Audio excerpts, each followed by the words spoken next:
Hi, and thank you for tuning in to the Daily Dose for Spiritual Growth. We're continuing on in the book of Psalms today. We're on Psalm 102.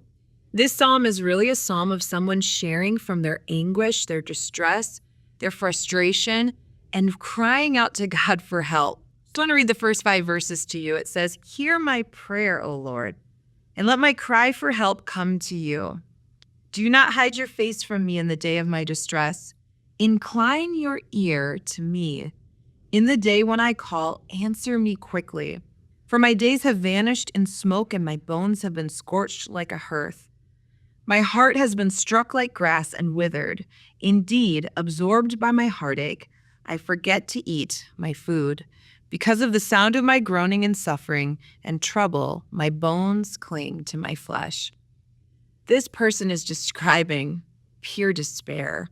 We don't know the cause of it. We don't know if it was grief, if it was correction for their sin, if it was loss, if it was struggle. We don't know what they were facing, but what we can be sure of is that it was affecting them spiritually, emotionally, and physically.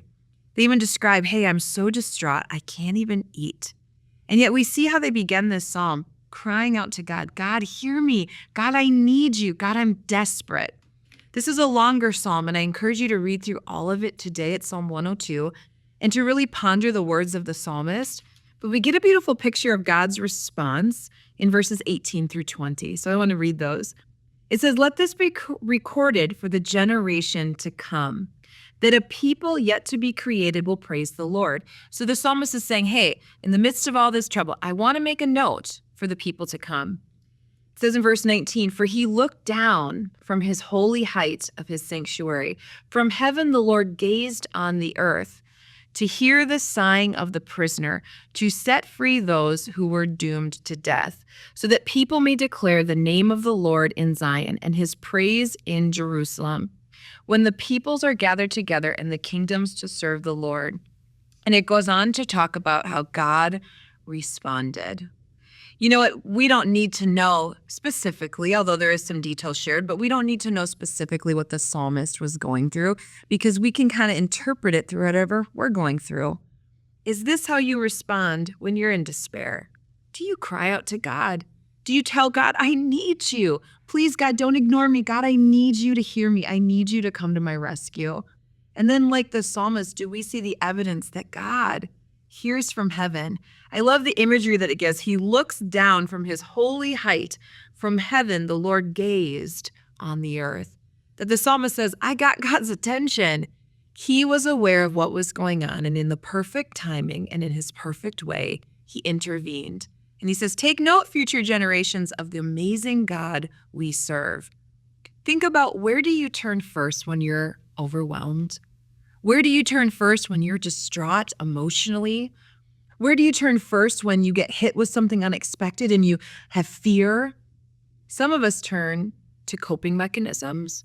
It might be substances, it might be escapes, it might be shopping, it might be all sorts of things. Some of us turn to people. Those could be healthy people in our life or unhealthy people in our life, trusted people or untrusted people. But how often is God our first response? You see, sometimes we go to God last. It's almost like a last resort, that I'm going to try it out. How many times when we're in those states do we turn to ourselves, to our own strength, to our own wisdom, to our own way to fix the problem or solve and come up with a solution? We can be challenged by this psalm that, just like the psalmist, we should go to God first, that we should cry out, we should demand even, God, listen to me, because we know that we go to a God who cares and loves us. And just like he found out, what might we see God do in our midst? God is always listening. God is always attentive to you. How often are we listening and attentive to him? Hey, I want to thank you so much for tuning in today, and I hope to see you again tomorrow for another Daily Dose for Spiritual Growth.